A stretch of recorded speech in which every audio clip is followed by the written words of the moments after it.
오늘 말씀은 룻기 2장 1절부터 7절까지 말씀입니다. 오늘 주제 제목은 우연 그리고 마침 이렇게 잡아봤습니다. 우연, 노사연의 만남 생각나시죠?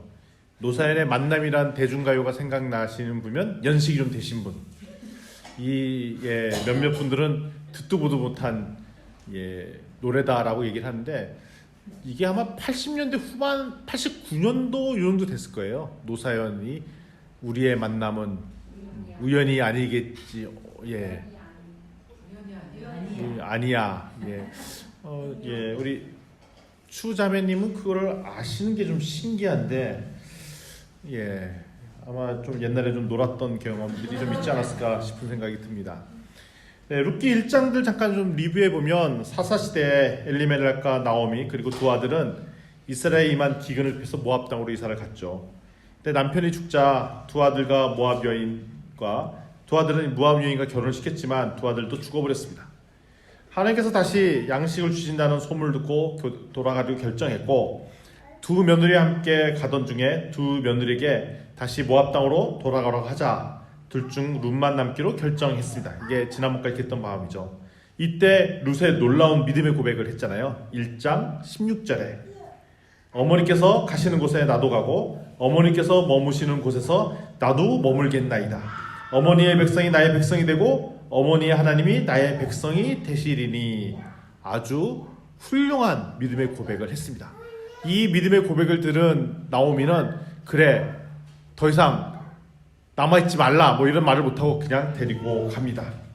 드디어 나오미와 룻이 고향 땅인 베들레헴으로 왔습니다. 베들레헴의 땅 이름이 뭐라고요? 떡집이라 떡집. 떡의 풍부한 집. 그래서 두 과부가 귀환을 했습니다. 근데 며느리는 문제가 있어요. 며느리는 외국인이죠. 근데 외국인인데 당시에 보면은 모압 지방에서 온 외국이니까 하나님도 잘 모르는 사람이에요. 그러면서 또 앞 시간에 그 여인네들이 뒷담화를 하기 시작합니다. 가십거리 하죠. 아이 꼴 좋다. 10년 만에 나가더니 남편 잡아먹고 두 아들도 다 죽었네. 얼레리 꼴레리. 아이고 두 외국인 여자는 뭐야? 며느리래 며느리. 아이고 과부 셋이네. 이렇게 뒷담화를 하는 장면들이 지난주까지 봤던 장면입니다. 하나님의 은혜가 있다고 돌아왔지만 여전히 경제적으로 어려움이 있습니다. 2장 1절 말씀을 보면 근데 희망의 메시지가 하나가 딱 예고편처럼 나와요. 나오미의 남편 엘리멜의 친족으로 유력한 자가 있으니 그의 이름은 보아스더라. 이게 예고편으로 시작하는 겁니다. 은혜는 안 보이는데 근데 이게 밥이 주고 떡이 주는 것이 아닌데 이렇게 시작을 합니다. 2절 말씀만 봐도 아직 희망이 없습니다. 보다 못한 며느리 룻이 내가 뗄거리를 한번 구해보러 나가서 밭을 가보면 그것을 혹시 은혜를 입으면 먹을 것이 있지 않을까요? 라는 말을 듣고 시어머니는 옳았구나 너 좋은 생각이다 가보라고 얘기를 합니다. 여기서 주는 우리의 은혜의 메시지가 있어요. 하나님께 은혜를 받으면 하나님 비전에 따라 헌신하면 모든 것이 먹을 것이 해결된다라고 생각하잖아요. 근데 완전히 없는 거예요. 하나님의 은혜를 받으면 모든 것이 책임져주고 살 거라고 했는데 막상 와보니까 없는 거예요.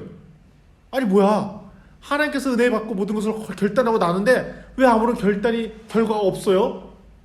그러면 금방 우리 마음속에는 낙담함이 들죠. 하나님께 헌신하고 결단하고 나왔습니다. 그런데 가보니까 결과물이 별로 좋지 않아. 그럼 바로 낙담하게 됩니다. 근데 오늘 주신 하나님의 말씀은 하나님께서 준비하신 때랑 네가 생각한 때가 다르다는 것과 그리고 하나님께서 생각한 방법이랑 네가 생각한 방법이 다르다는 겁니다. 원래 상식적으로 생각하면 소문이 하나님 은혜가 베풀어져서 베들레헴 땅 가면 먹을 것이 생긴다는 걸 갔는데 가보니 여전히 먹을 것이 없습니다. 있는 사람만 먹을 것이 있고 여전히 저에게 없어요. 그래서 구걸하지 않으면 먹을 수 있는 상황이 되지 않는다는 것을 깨닫게 됩니다. 근데 이때 우리에게 주님 말씀은 때가 필요하고 내가 전혀 기대하지 않은 방법대로 상황이 전개되는데 이런 상황을 여시는 분이 누구시다? 여호와 하나님이시라는 것입니다. 그래서 며느리 룻은 생계를 책임지기 위해서 이삭 죽기를 하러 나갑니다. 떨어진 이삭과 추수하는 일부 이삭은 당시 레위기 규례에 따라 가난한 자를 위해 남겨두는 율례가 있는 거죠. 그래서 이거를 죽기 위해서 갑니다. 근데 사사기는 전에도 살펴봤지만 개판 5분 전인 시대잖아요. 분명히 여호수아가 죽은 후에 레위기 이런 말씀들이 다 무너져 버렸어요. 요즘 계속 새벽기도회 때 레위기, 민수기 이런 말씀들을 저희가 함께 읽는데 그때 하나님께서 놀라운 주님의 언약과 규례들을 계속 주세요. 그래서 여호수아 때까지는 이것이 잘 지켜졌다가 사사기에 이르러서는 이것이 다 지켜지지 않는 분위기로 갔습니다. 따라서 가난한 자를 위해서 곡식의 씨앗들을 남겨두라는 것이 레위기의 말씀이에요. 따라서 그게 지켜지지 않는데 마침 그 곡식을 남겨놨던 땅 주인이 누구냐? 오늘의 주인공 보아스의 집으로 가게 된 것입니다. 1절 다시 한번 보겠습니다. 나오미의 남편 엘리멜렉의 친족으로 유력한 자란 말표현이 나옵니다.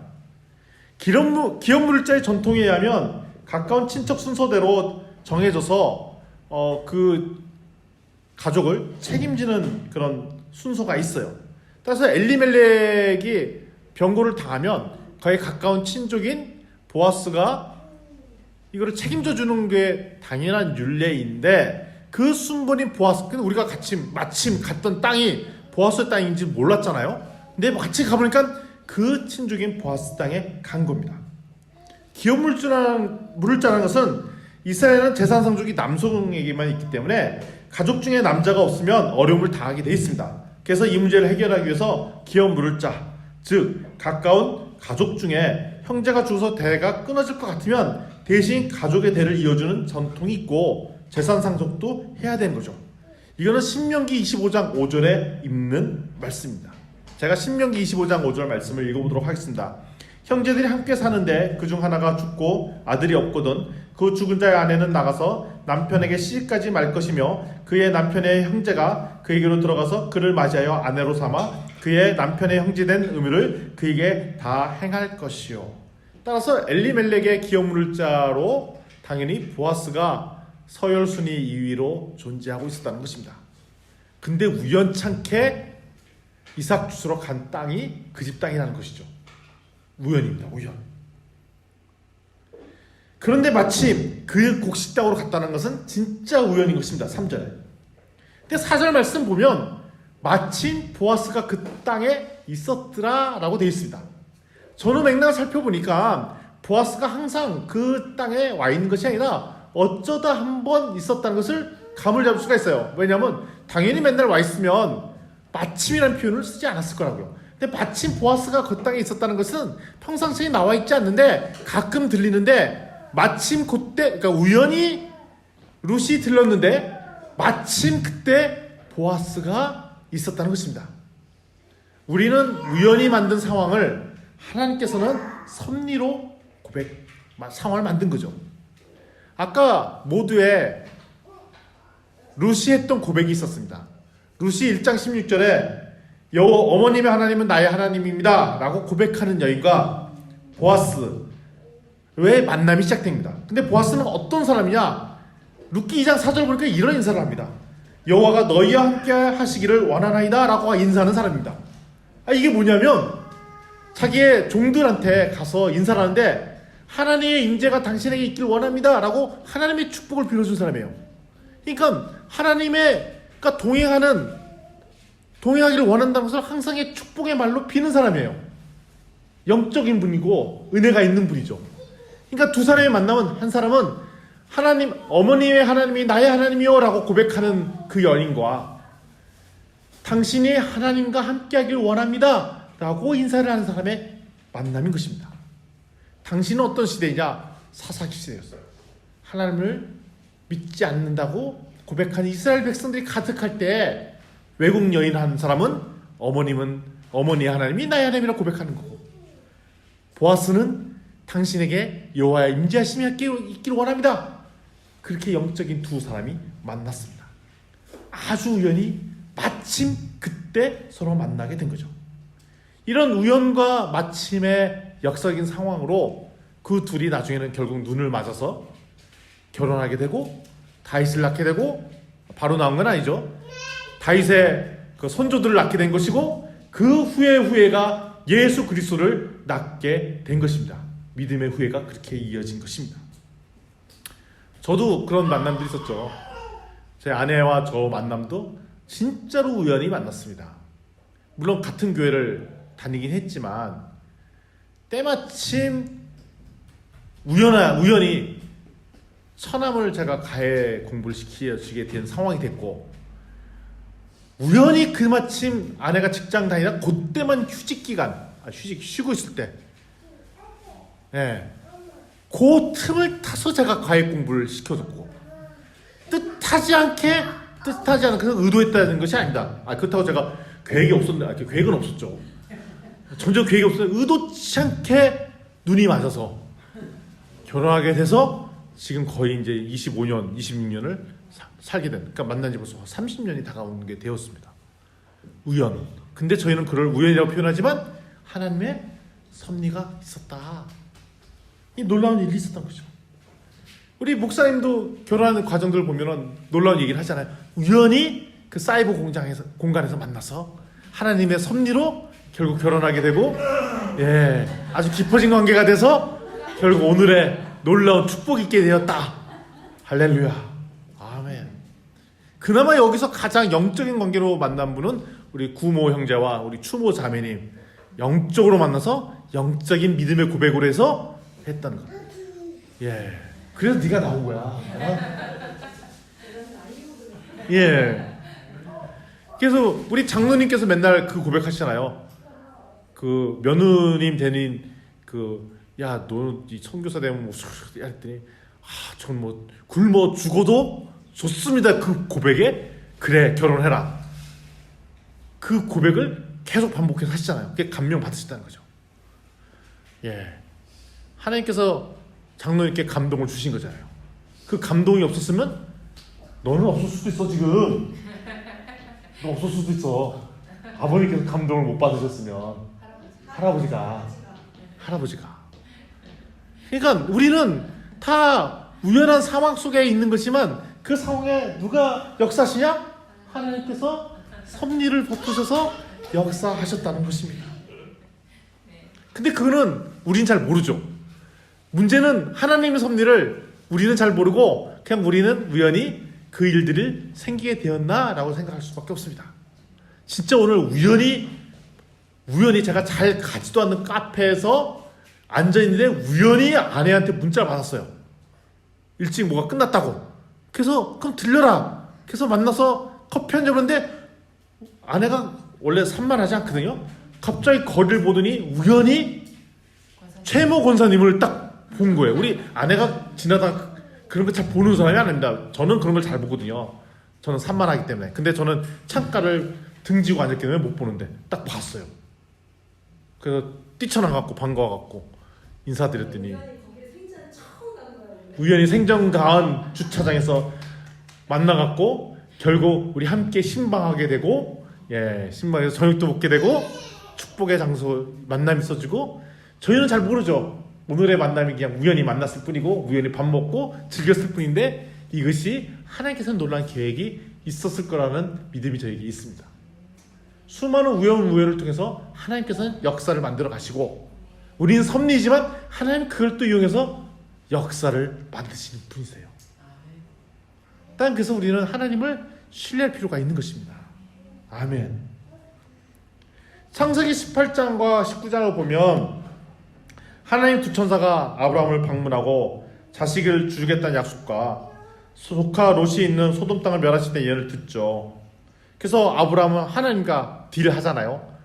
조금만 주어주면 안 될까요? 안 될까요? 뭐 그렇게 딜을 막 합니다. 근데 19장에는 심판하러 두 천사가 소돔 땅에 가요. 그런데 가서 우연히 만났던 첫 번째 사람이 누구냐면 롯이에요. 롯. 아브라함 조카. 그리고 받아들이게 되고 그거가 계기가 돼서 롯은 구원을 받죠. 우연히 만났던 그 계기로 구원을 받습니다. 사무엘상 17장 20절 23절을 보면 다윗과 골리앗의 장면이 나오는데 처음 좋아한 장면이에요. 전쟁터에 형제들이 나갔습니다. 다윗의 아버지가 형들 도시락 갖다 주고, 참 그때만 해도 군대 시스템이 별로 안 좋았나 봐요. 군대 갔는데 도시락을 싸줘야 돼. 그 옛날에 이런 농담 하잖아요. 아, 너 군대 갈 때 그거 몰랐니? 어디야, 거기 저기 훈련소 들어가기 전에 거기 앞에 보면 그 문방구 PX 이런 데 있어. 거기서 총 사갖고 들어가야 돼. 그거 안 사갖고 들어가면 안 돼. 그래서 애들이 군대 들어가기 전에 부모님을 속이잖아요. 아빠, 엄마 용돈을 주셔야 돼요. 왜? 요즘은 총 사갖고 가야 된대요. 그래갖고 거기 훈련소 앞에서 총 사야 된다고 돈을 막 뜯어가는 애들이 있어요. 예. 요즘은 그 믿지 않으시겠지만 혹시 진모 군이 총 사야 된다고 돈을 뜯어 갔군요. 그런 애가 아니에요. 아, 그러진 않았는데. 야, 진수는 참 거기까지는 예, 그랬죠. 근데 당시 무슨 군대가 밥도 안 줘서 그런지 아버지가 도시락을 챙겨 보냈어요. 다윗을 통해 보냈죠. 그래서 갔더니 아이 골리앗이 막 그냥 쌍욕을 하면서 막 이스라엘 민족을 막 욕을 하는 거예요. 그걸 보고 뚜껑이 열린 다윗이 네가 감히 하나님을 모독해? 그리고 나가서 싸움을 했죠. 그랬더니 기적과 같이 이겼어요. 그게 계기가 돼서 다윗이 이스라엘의 리더십으로 자리 마련하게 됩니다. 도시락 갖다 주라는 그 계기가 돼서 우연히 갔던 그 자리로 말미암아 이스라엘의 리더가 되는 놀라운 일들이 있었습니다. 마가복음 15장 21절을 보면 예수 그리스도가 십자가를 짚고 나가고 있는데 루포의 아버지 시몬이 우연히 가다가 만나서 어이구 저 사람이 왜 이렇게 힘들게 이렇게 지고 가나 하고 보고 있다가 거기에 있는 로마 군인이 너 일로 와. 저 사람 그 십자가 못 지고 가니 네가 좀 대신 지고 가라. 그래서 우연찮게 그 십자가를 대신 지고 가요. 지나다 만났죠. 그런데 우연히 십자가를 예수를 보고 십자가를 대신 져주다가 결국 사역자의 가문으로 들었습니다. 그걸 어떻게 하느냐? 로마서 16장 13절에 보면 사도 바울이 로마서에서 편지를 쓰는데 주 안에서 택하시를 받는 루포와 그 어머니에게 문하나 그 어머니는 곧 내 어머니라 라고 고백하는 장면이 나와요. 그러니까 그걸 추정해 봤을 때 루포의 아버지가 그때 처음 만난 예수 그리스도를 말미암아 예수님을 영접하고 그의 가문이 사역자로 들어가게 돼서 사도 바울은 그 루포의 아버지의 아내를 내 어머니라고 고백할 정도의 계기가 있었던 것입니다. 그러니까 성경은 자세히 기록이 되어 있지 않지만 루포의 아버지가 당시에 사역자였던 걸로 추정이 됩니다. 우연히 만났던 인연, 우연히 만났던 하나님께 계기들, 기회들, 갈비탕 한 그릇. 죄송합니다. 오늘 저녁 때 우연히 만난 만남으로 갈비탕을 먹었습니다. 이런 우연으로 말미암아 하나님께서는 새로운 섭리의 역사를 쓰시고 이걸 통해 하나님 역사를 전진시키신 분입니다. 저희는 하나님께서 이런 섭리를 어떻게 작동하실지 모르지만 결국 천국에 가보면 이 모든 섭리와 그게 다 꽤 맞춰 들어가서 놀라운 일들이 기획하고 있었던 거예요. 그래서 우리가 천국에 대한 소망이 있어요. 도대체 우리가 걸었던 사역의 길을 억울하고 그냥 화딱지도 나고 억울한 일도 수많고 뭐 분노했던 여러 가지가 있죠. 사역하고 뭐 이러면 화날 일도 많잖아요. 그런데 천국 갔더니 거기에 사연 스토리가 엮여져서 놀라운 주님의 역사를 써나갔다는 걸 알게 될 때 우리가 깜짝 놀라게 될 수가 있습니다. 그래서 우리가 천국에 대한 소망이 있는 거예요. 도대체 어떤 일이 있었을까? 궁금하지 않으세요? 궁금하시죠? 사모님 궁금하시죠? 예, 궁금하신 것 같습니다. 따라서 우리 교회가 그런 사연이 있었을 것 같아요. 우리 교회가 2월 말쯤에 코로나 바이러스로 갑자기 쫓겨나게 됐습니다. 주인집이 그만 예배를 드리라고 그랬죠. 그래서 우리가 어쩔까 저쩔까 그만 좀 쉬어야 되나 말까 하다가 뭐 카페에서 예배를 드리기 시작했죠. 근데 카페 주인도 계속 전전긍긍하는 게 눈에 보여요. 아, 여기서 예배 드리면 안 되는데 참 우리 사회적 무리를 끼친데 근데 저 예배 드리는 사람이 우리 잘 아는 고객 중에 하나인데 이 말도 못하고 근데 속으로는 좀 거절을 하고 싶은데 못하고, 그걸 우리가 다 읽히잖아요. 우리가 그동안 한 1, 2년 동안 계속 교회 장소를 알아봐야 된다 진도가 전혀 안 나가고 있다가 그걸 바라보고 결단을 하게 되고 진도가 나가게 되고, 그리고 결국 우리가 갑자기 뜻하지 않게 하나님께서 은혜를 주셔서 이 초소가 예배케 되고, 이 예배 장소를 말미암아 우리는 평상시 좀 자유로운 영혼에 가까웠잖아요. 주일에만 예배드리고 평소에 때 자유인데 공간을 이렇게 만들어 놓으니까 엄청나게 부담되잖아요. 놀려놓을 수 없잖아요. 그러니까 억지로 부담스러워서 코 깨서 뭐해? 새벽 기도해. 그리고 억지로 하기 싫은데 수요예배 드려. 근데 그거 어떻게, 그냥 저도 자유로운 영혼에 가까운데 할 수 없이 그냥 수요예배 책임지고 하겠다고 이게 서원해버리고, 그러니까 해야 되고, 그러니까 또 하나님께서 감사하게 은혜를 막 주세요. 아침마다 또 은혜를 주시고. 저는 절대로 새벽에 일어날 수 없다라고 고백하는 사람 중에 하나인데 4시 50분만 나면 잠이 깨집니다. 신비에 가깝습니다. 하나님께서 은혜를 주시고 계신 것 같아요. 그래서 그걸 좀 전후맥락을 살펴보니까 하나님께서 수많은 위기나 이런 걸 통해서 하나님께서 새로운 길들을 여시고 지평을 주신다는 생각이 듭니다. 그래서 제가 이제 계속 요즘 기도하면서 든 생각이, 우리 진주 비전교회를 통해서 하나님께서 놀라운 일들을 하실 것 같은 생각들을 막 믿음을 막 부어주세요. 잘 모르겠어요. 그 결과물이 어떻게 될지는 잘 모르겠는데 하나님께서 엄청나게 쓰실 것 같은 막 믿음을 막 부어주는 거예요. 그러니까 우리 성도 수 몇 명 안 되는데 막 열방을 논하고 세계 정치 경제를 논하고, 뭐 미국 트럼프 대통령을 올려드렸다 내렸다 하기도 하고, 전 세계 코로나 바이러스를 논하기도 하고, 세계를 경영한다는 느낌을 확 받고, 요즘 코로나 바이러스가 좀 잠잠한 게 우리의 기도태는 아닌가라는 착각에 들기도 하고, 이게 착각인지 우연인지 그건 잘 모르겠고, 뭐 이런 생각들이 든다는 것입니다. 이거는 다 우연이라고 생각이 들죠, 사실. 근데 하나님께 입장에서 볼 때는 이게 섭리이고 또 역사로 이어질 것 같은 생각이 듭니다. 그러면 이걸 우리는 어떻게 세상을 분별할까요? 이게 하나님의 우연인지 섭리인지. 우리들은 그냥 우연 속에 살고 있기 때문에, 그다음에 미래를 예측할 수 있기 때문에 이것이 우연인지 섭리인지 알 수 있는 방법이 전혀 없습니다. 그냥 하나님을 의지하는 우리 사람들에게는 그냥 우연을 하나님께서 섭리라고 취하고 고백만이 남아있을 뿐입니다. 이건 하나님의 섭리에 끄니하고 고백을 하는 거죠. 엊그제도 그 예배 중에 애굽에서 오시는 선교사님께서 그냥 믿음으로 취했다라는 표현을 중간에 쓰시더라고요. 믿음으로 취했다. 그게 하나님께서 주신, 그러니까 우연히 발생할 수 있는 일인데도 불구하고 하나님의 섭리로 취하겠다는 고백이랑 비슷하다는 것입니다. 룻과 보아스의 고백을 보면 잘 알 수 있습니다. 그들은 날마다 하나님의 뜻에 의지하는 삶을 살았어요. 계속 읽어보겠지만 룻도 그런 삶을 살고 있습니다. 보아스도 날마다 입술의 고백이 하나님의 뜻을 의지하고 있는 삶을 살고 있습니다. 그러니까 날마다 하나님의 뜻을 의지하고 있는 사람에게는 그들의 경험하는 모든 우연이 하나님의 섭리로 나타납니다. 이것이 하나님을 따른 사람들이 누릴 수 있는 특권입니다. 따라서 우리가 날마다 하나님의 임재를 구해야 하는 삶을 살아야 돼요.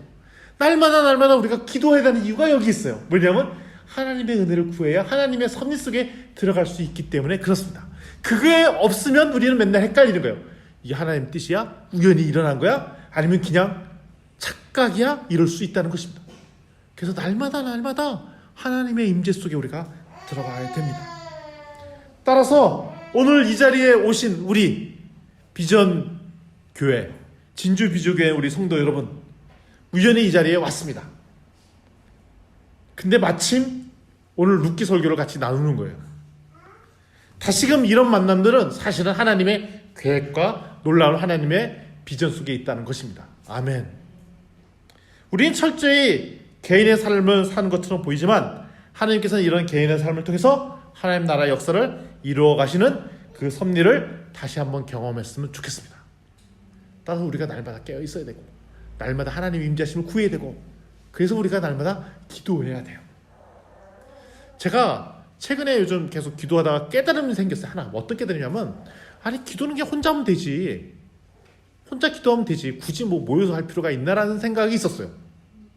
근데 모여서 기도하니까 한 가지 달라진 게 하나 있었어요. 뭐냐면 기도의 방향이 같이 모여서 하면서 맞춰져 가더라고요. 방향이 바뀌기도 하고. 그게 만약에 내가 혼자 기도했으면 절대 안 할 기도를 하더라고요, 또. 그래서 제가 깨달음이, 왜 우리가 교회 성도라는 이름으로 합심해서 모여서 기도하고, 합심해서 말씀을 묵상하고, 이런 것이 의미가 있구나. 하나님께서 우리가 이렇게 연합해서 뭔가를 함께 하기를 원하시는구나. 라는 깨달음을 주셨어요. 그래서 하나님께서 우리 진주 비전교회라는 이름으로 자꾸 모이기를 기대하시는구나. 하나님께서 우리에게 작은 교회지만 이 작은 걸 통해서 막 놀라운 꿈을 꾸게 하시는구나 라는 생각들을 제가 하게 됐어요. 오늘 저녁 먹다가 제 아내가 놀라운 고백을 하더라고요. 우리 진주 비전교회를 따라하는 교회가 생겼다는 거예요. 우리 진주 비전교회를 한국말로 바꾸면은 뭘로 냐면 꿈이거든요. 꿈. 최근에 꿈꾸는 교회가 생겼어요. 그게 뭐냐면 제3일교회가 요번에 교회 이름을 바꿨거든요.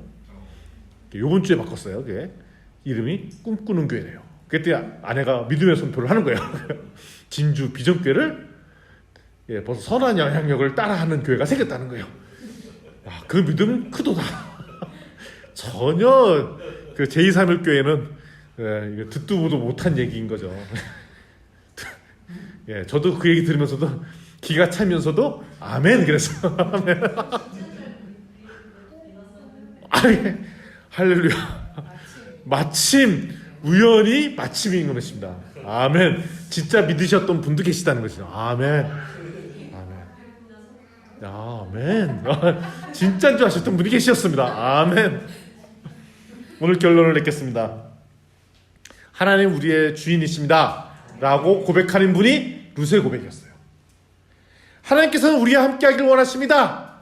아멘. 이렇게 고백한 사람이 보아스의 고백이었어요. 이 둘의 만남이었습니다. 우리는 날마다 하나님의 우리의 주인이십니다. 그리고 하나님께서 항상 우리와 함께 하시기를 원하십니다 라는 룻의 고백과 보아스의 고백이 우리의 고백이었으면 좋겠습니다. 아멘. 아멘.